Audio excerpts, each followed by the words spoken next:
Hello friends, game of Thrones ఎవరైనా ఇప్పుడు present చూడాలి అనుకుంటే, ఫ్రీగా చూడాలనుకుంటే అది కూడా మీరు జియో హాట్స్టార్ అనేది ఇప్పుడు కొత్తగా వచ్చింది. హాట్స్టార్ని అప్డేట్ చేస్తే జియో హాట్స్టార్ అయితే అవుతుందన్నమాట. So game of Thrones 8 seasons కూడా ఇందులో అవైలబుల్గా ఉన్నాయి. సో మీరు ఫ్రీగా చూడొచ్చు. ఎలా అంటే మీతో లాగిన్ అయ్యి మీరు ఒక సీజను ఇంచుమించు ఒక సీజనుకి 9 ఎపిసోడ్స్ 10 ఎపిసోడ్స్ ఉంటాయి కాబట్టి ఒక సీజన్ మొత్తం మీరు చూడొచ్చు. తర్వాత మీకు నచ్చితే సెకండ్ సీజన్ 99 రూపీస్ పెట్టి మీరు హాట్స్టార్ కొనుక్కోవాల్సి వస్తుంది. సో మీకు ఫస్ట్ సీజన్ చూసినప్పటికీ మ్యాథ్ అందరికీ నచ్చేస్తుంది కాబట్టి తప్పకుండా మీరు కొనుక్కుంటారనేసి అయితే నేను అనుకుంటున్నా. నచ్చకపోతే యాజ్ యువర్ విష్, లేదంటే ఇంకొక సీక్రెట్ కూడా ఉంది, దీని తర్వాత చెప్తా. సో మరి గేమ్ ఆఫ్ థ్రోన్స్ ఎక్కడ అవైలబుల్గా ఉందంటే మనకి ప్రజెంట్ జియో హాట్స్టార్లో అయితే అవైలబుల్గా ఉంది. అంతకుముందు జియో సినిమాలో, అంతకుముందు నెట్ఫ్లిక్స్లో, అంతకుముందు ప్రైమ్ వీడియోలో ఉండేది.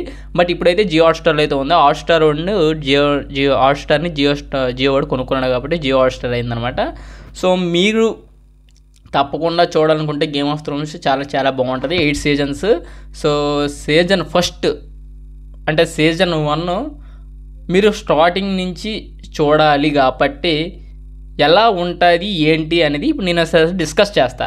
సో ఎలా ఉంటుంది ఏంటంటే మనకి గేమ్ ఆఫ్ థ్రోన్స్ అనేది ఎంత డ్రామా సిరీస్. ఇది ఒక దీన్ని డైరెక్ట్ చేశారనమాట. ఈ సిరీస్ 2011లో స్టార్ట్ అయితే 2017లో ఎండ్ అయిందనమాట. ఎలా చూడాలనుకుంటే సీజన్ 1 అయితే ఫస్ట్ చూసి తర్వాత సీజన్ 2కి వెళ్ళాలి కాబట్టి మీరు సీజన్ 1ని 2 పార్ట్స్ చేసుకుని 5 ఎపిసోడ్లు ఒకసారి చూసి 5 ఎపిసోడ్లు ఒకసారి చూస్తే మీకు ఈజీ అవుతుంది. ఎందుకంటే 10 ఎపిసోడ్స్ ఒకసారి చూడాలనుకుంటే చాలా కష్టం. ఎందుకంటే ఇసుకు కూడా వస్తుంది అంత ఏంట్రా ఇప్పుడు యుద్ధము ఇవే ఉంటాయి అనేసి. కానీ ఆ డ్రామా అనేది బాగుంటుంది. మీరు 5 ఎపిసోడ్లు చూస్తే మీకు బాగుంటుంది. సీజన్ మొత్తం మీరు కంప్లీట్ చేసేవచ్చు, మొత్తం సిరీస్ మొత్తం కూడా కంప్లీట్ చేసేవచ్చు అనమాట. సో ఇప్పుడు సీజన్ 1 రివ్యూ, ఇది ఓన్లీ సీజన్ 1 రివ్యూ ఇద్దాం. సో ఎవరైనా చూడకపోతే వెళ్ళి చూసాక వచ్చి రివ్యూ చూడండి. సో సీజన్ 1 ఎపిసోడ్ 1 ఎలా ఉంటుందంటే ఇది ఒక 7 రాజ్యాలకి ఒక కింగ్డమ్ ఉంటుంది అనమాట. అది రాబర్ట్ బెథాలియన్ అనుకుంటా. అదే ఆయన కింగ్ ఎలా అయ్యాడు, అంతకుముందు రాజు ఎవడు, ఏ రకంగా అయ్యాడు, తర్వాత కింగ్ ఎవడయ్యాడు, కింగ్కి సలహాదారుడు ఎవడు, అసలు ఆ సలహాదారుడు ఎందుకు వచ్చాడు, మంచు అంటే వీళ్ళు ఎందుకు అంత భయపడుతున్నారు, వింటర్ అంటే నార్మల్గా చూసుకున్నప్పటికీ 6 నెలలు మనకి ఇప్పుడు ప్రజెంట్ సీజన్ అలాగ ఉంది. ఒక 3 months winter, 3 months rainy, 3 months summer, అటు ఇటు అలా ఉంటాయి అనమాట. బట్ అప్పుడు ఎలా ఉంది, 7 నెలలు వింటరు, 7 నెలలు సమ్మరు, సంవత్సరం సమ్మరు అలా ఉండేదేమో. మరి నాకు తెలిసి అలా తీశారు ఈ సినిమా కూడా. సో వింటర్ అంటే వీళ్ళకి చాలా భయం. సో అసలు ఎందుకు ఆ వింటర్ అంటే భయం, వింటర్లో మంచులో ప్రేతాత్మలు ఉంటాయి, అసలు ఎందుకు ఏంటి అనేది మనకి సీజన్ 1లో ఒక చిన్నగా చూపిస్తాడు. మనకి సీజన్ 1 చాలా అంటే చాలా బాగా స్టార్ట్ అవుతుంది. ఎండింగ్ కూడా చాలా అదుర్స్ అయిపోద్ది అనమాట. డ్రాగన్స్ ఉంటాయి. అంటే డ్రాగన్ అంటే కొన్ని రాజ్యాలు ఉంటాయి భయ్యా. రాజ్యాలు చూసుకున్నట్టయితే భలే ఉంటుంది.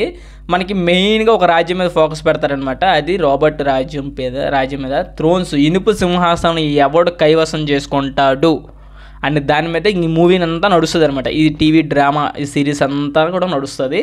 మనం నార్మల్గా చూసుకునేటప్పటికీ ఈ టైంలో ఎవరైనా గేమ్ ఆఫ్ థ్రోన్స్ చూడాలి అనుకుంటే మాత్రం పీక్ లెవెల్స్లో ఉంటుంది, బాగుంటుంది, చాలా అంటే చాలా బాగా అనిపిస్తుంది కూడా. సో మీరు గేమ్ ఆఫ్ థ్రోన్స్ చూడడానికి కూడా మీకు ఒక విజన్ ఉండాలి. ఎందుకంటే ఇది ఒక ఫుల్ రేటెడ్ మూవీ.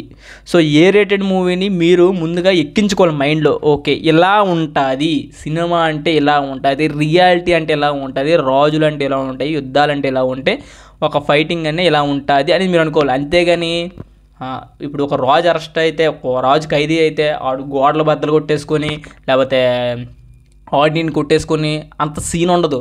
ఎక్కడ రూల్ అనేది రూల్ లాగే జరుగుతుంది. నిబంధన, ఆ నిబంధన ఎలా ఉందో అలానే జరుగుతుంది. రాజుకి ఎంతైనా, రాజు ఇంతోడైనా ఆడు కింద ఇందరూ చెయ్యలు దమనం పెట్టుకొని ఉండాలన్నమాట. సో ఆ రకంగా ఉంటుంది. అంతేగాని మీరు ఫిక్షన్ లైఫ్లోకి వెళ్ళిపోతే సెట్ అవుతుంది అనమాట. ఇలా గుద్దగానే నలుగురు పడిపోతారు, ఇలా గుద్దగానే నలుగురు పడిపోతారు అంటే అది ఎంత సెట్ కాదు గేమ్ ఆఫ్ థ్రోన్స్లో కూడా. అంటే రియాలిటీ అబ్బా మెయిన్. సో మీరు చూసే విధానం కూడా బాగా అనిపించాలి, మీకు తెలియాలి ఓకే ఇలానే చూడాలి మూవీ అని. అంతేకాని మనం నార్మల్గా చూస్తాం కదా, అలాంటి మూవీ అలా చూసుకుంటే సెట్ అవ్వదు అనమాట. సో మీకు ఒక విజన్ అనేది కూడా ఉండాలి ఈ మూవీ చూడాలంటే. సో సీజన్ 1కి మనకి రాజు అయితే చనిపోతాడు. ఆ రాజు ప్లేస్లో ఎవడొచ్చాడు? సలహాదారుడు వచ్చాడా, లేకపోతే రాజు వంశస్థుడే వచ్చాడా, రాజు వంశస్థుడు రాలేదా, ఏదైనా ఉంటుంది. అసలు డ్రాగన్స్ ఎందుకు వచ్చాయి, ఎలా వచ్చాయి, డ్రాగన్ రాజ్యం ఎవరిది, ఇదన్నీ ఉంటుందన్నమాట. సో మీరు చాలా క్లారిటీగా చూసుకున్నప్పటికీ చాలా బాగా అనిపిస్తుంది గేమ్ ఆఫ్ థ్రోన్స్ సీజన్ 1. సరే, నేను సీజన్ 1 ఫుల్ రివ్యూ కూడా ఒక వీడియో అయితే చేస్తా. తప్పకుండా వీడియోస్ లైక్ అయితే చేసుకోండి. గేమ్ ఆఫ్ థ్రోన్స్ మీకైతే అవైలబుల్గా ఉంది జియో హాట్స్టార్. తప్పకుండా చూడండి, వీడియోస్ లైక్ అయితే చేసుకోండి అండ్ బెల్ ఐకాన్ అయితే ట్యాప్ చేయండి. థ్యాంక్